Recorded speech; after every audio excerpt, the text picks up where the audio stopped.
All right, I am long overdue for an update for the channel. Quick note on the short-term rental. We did actually make it. We got it online and we got pictures taken and the whole shebang with really just about a week to spare. We had one guest come in, one booking come in for a family about a week before the World Cup. That was wonderful. It let us get a little bit of experience, and we've stayed pretty solidly booked since then. Now, there have been some idiosyncrasies with the booking platforms. I'm talking about both Airbnb and Vrbo. A lot of the stuff is counterintuitive. They seem to have certain settings turned on automatically, like by default, which has given us some headaches. Namely, there's a discount that Airbnb likes to force. I don't want to use the word force because I'm not sure exactly how it got turned on. It's very possible I accidentally turned it on or consented to it or something like that when I was first setting up our listings. But anyway, there was a 32% discount on one of our accounts for last minute bookings. And last minute was defined as anything less than 14 days. Well, in the market right now, currently here in Kansas City with the World Cup, everything's only getting booked out about a week in advance.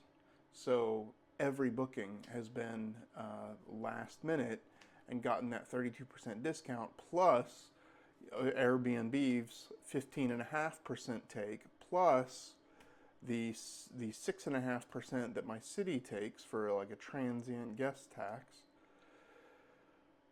So I kept figuring out, why is such a chunk of our earnings getting taken away? This doesn't make sense. Well, long story short, I figured it out, turned that off as soon as I could. But, it just kind of goes to show you, you are playing in the platform's world. Whatever platform, whatever tech platform is you're relying on, whether it's you're building a business on Amazon or you're using a free email service like Gmail, right? If it's free, you're the product, right? Everybody knows that. But there's another side to that is which if you're building your business on somebody else's platform, you're subject to their rules. They can change the rules for you on a whim. They can flip a switch and put you out of business in some way. And I know people that that's happened to. I know people in the fulfilled by Amazon world that had expanded very quickly, and then a overnight change that Amazon made put them in the hole, essentially. It's kind of a long story, not going to get into it here, but that's why I really think in this world that we live in with all these different tech platforms, it's easier than ever to start a business and make money like online and all that, but it's also just as easy to go out of business. So I think staying limber, staying attuned to these platforms, all the different ways there are out there to make money, all these different business models, so you can really pivot quickly and easily as much as you can. Okay, that's not the main topic I even wanted to talk about today, but I have been doing a lot with AI. I haven't really talked about it yet on this channel. I guess I would consider myself an earlier adopter of it, but I haven't really done a whole lot. I started using it, the different chat programs, essentially like a Google search. So instead of saying, hey, Google, what's the best place to get a pizza around here? I would ask Claude or ChatGPT or whatever. But I have taken that a step further, and I've been trying actually publishing some web apps using these products. A couple of years ago, back when I was doing a lot with the crypto community, Kaizen, it's in my bio there. I got turned on to this AI coding platform that had like a crypto component to it. And I was floored. I was really amazed at how powerful it was. Wow, this is so cool. You can actually get a working product online. Now, it wasn't fast. I mean, it was faster than writing the code line by line myself, especially since I don't know how to do that. I still don't know how to do that. I know how to do a little bit of HTML, JavaScript, that kind of thing. SQL, I know a little bit of for work, my day job. But I'm not like a hardcore coder or anything. So I know theoretically how programming works, but I'm not a coder. I'm not a software developer or anything like that.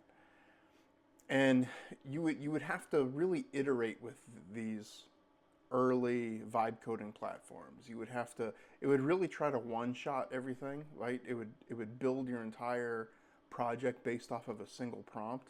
So your prompt would have to be super precise, super detailed, extremely detailed, if you even wanted a chance at getting it right. Because if you had to go back and tweak, if you had to modify, if you had to do anything like that, you would very quickly find yourself stuck in this kind of logical loop going back and forth. So troubleshooting was a horrible experience. Now, another year later, I started this app for ham radio exam prep called QRP Ready. And that was kind of, as I was going through the ham radio licensing process, I have the highest level license. I'm an amateur extra. And I kind of, going through that, I was like, gosh, I sure wish these study apps were just a little bit different. I wish it would do this instead of that, and so on. So I thought, you know what, I'm going to build the app that I wish I had. So that's what QRP Ready is. It's an app designed it's memorization first. It's purely memorization. It's not about how to call CQ, anything like that. It's purely memorization to pass the test, right? Because let's be real, that's what it's about. It's just about getting past that test and then learning by getting the real experience once you pass that test. So I got that online about a year ago. I'm proud of it. It's pretty cool the way it works. I really like the pedagogical, the educational philosophy behind it, which is minimizing exposure to incorrect answers, maximizing exposure to correct answers. So it'll show you a question and then the correct answer. And then the next time you see it, it'll do like a series of 10 like that. Then the next time it goes back through, it's going to give you the question and the correct answer and one of the 3 incorrect answers. Then the next time, it'll give you the correct answer and a different one of the incorrect answers. But if you get that correct a certain number of times, then it's going to go to the correct answer and 2 incorrect answers. And eventually, you'll have the correct answer with all 3 incorrect answers from the exam, and you have to choose between that. So, in a nutshell, that's what that is. But that product still took some troubleshooting. It still took some iteration. It still took quite a bit of kind of wrestling with the platform itself. The AI was far from perfect. It would make mistakes. And then when you would try to troubleshoot those mistakes, it didn't do a great job, and you got stuck in that kind of circular logic again. Well, this past weekend, I said, you know what? I really like QRP Ready. I kind of want to put together CW Ready, because that right now is my personal interest. I'm trying to learn Morse code so I can get on the air with CW and actually make some CW contacts, because I just think it's so cool. You can go with a 5-watt radio, little 5-watt radio, and you can actually make international contacts with it through Morse code. So I'm trying to learn, and I'm finding the learning process not very efficient. Well, I'm a former educator. I spent many years in curriculum design, in education, and corporate training. I have taught virtually every age group that there is. And so, my mind got to turning. It's like, I bet we could make this a little bit more efficient in how we're teaching people this Morse code skill. So anyway, that became CWReady.com. I got that done in a couple of hours. And then from there I thought, well, gee, that was amazing. That was so easy. There was none of that logical loop. We pushed it, we got it out, I could see it, I could play it a little bit, and then I could go back to my AI and I could say, hey, I want to do this a little bit differently. And it would do it. It would say, okay, copy and paste this into the whatever file in your GitHub, test it out. And you're just tweaking and it's done. And it was amazing. I thought, gosh, that was simple. What else could we do? And I thought, you know what? The NATO alphabet. I already have that memorized. I know that from working tech support, but a lot of people might not. It's not that difficult. Somebody could probably learn it in an afternoon with a really good study tool. But you know what? That is probably the beginner version of my my little app suite, my ham radio education suite of apps that I'm building here. So within a couple of hours, I had natoready.com ready to go and online. And then I said, you know what? I bought the domain for my call sign a long time ago, ny0e.com. I'm not doing anything with it. Let's make that kind of a portfolio page where you can see all of them kind of laid out, and you've got an explanation of the philosophy behind each one in a white paper, essentially. And even faster, like 30 minutes, because all it was HTML. Got that out, got that pushed to prod and published and online. Then I thought, okay, let's get some white papers put out. Well, I worked with the AI. That's definitely AI assisted. The AI suggested some topics. It was kind of a back and forth process. We got the white paper pushed out. It's published on GitHub for actually 2 white papers. One for the first 2 study apps, and another one for, oh yeah, I've even forgot one that we pushed out, the Elmer app. Elmer is a chatbot designed to bring you up to speed on actual operational use of the radio. Because you know how I mentioned that QRP Ready is really memorization focused just to get you past that test?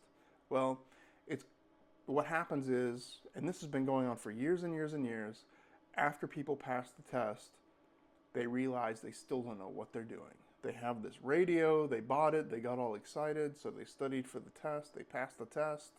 Yay, get home, and I still don't know how to use this thing, right? I don't know what channel to turn it to. I don't know how to connect it to repeaters. I don't know any of that.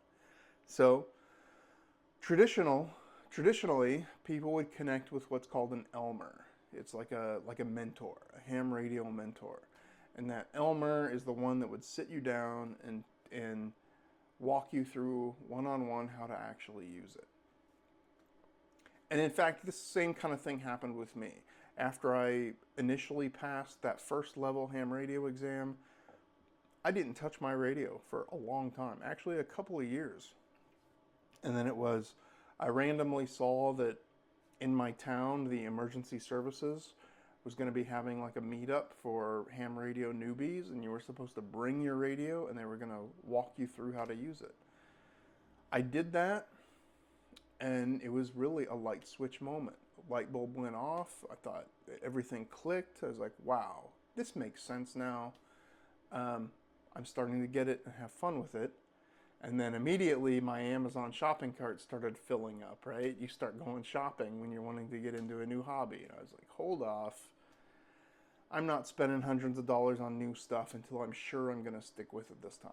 And so that's why I decided to study for the technician and then amateur extra exams. So I know firsthand what this process is like. And I was like, well, I can't do that one-on-one with everybody. First of all, I'm not an Elmer. Like, an Elmer is somebody with decades of experience in the hobby, person that knows, I mean, nobody knows everything, but a person that has quite deep knowledge about it and can really help newbies. But, you know, these AI tools are so powerful. It's like, I bet I can create not replicate it, not at all, but something different, something to try to bridge that gap. An app that if you are at home at 1 o'clock in the morning and you're like, all right, I saw on Facebook that such and such band is really active right now. I want to see if I can get it. Well, the Elmer app is there and can probably help you tune into it. So Anyway, that got shipped out super fast as well. Um, so I'm really kind of blown away with the state of AI right now. And I just made a LinkedIn post even. I'm hardly ever on LinkedIn anymore. I don't really use it these days. But I made a post on there saying, hey, if you haven't used it for a while, try it again. You might be surprised what it's capable of. So I'm looking forward to really getting into it. I've been using Anthropic tools a lot lately. I'm going to go back to OpenAI a little bit. My boss actually wants me to take a course in Codex, which is an OpenAI product. So I just got my new work computer. I'm going to get all that loaded up and start really diving into Codex next.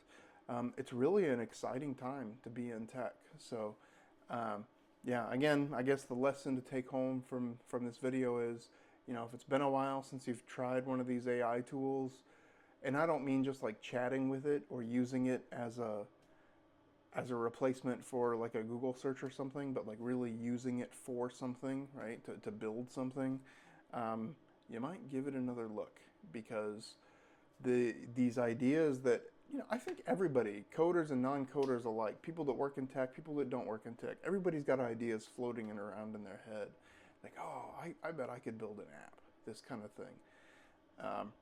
Well, now you probably could, so check it out.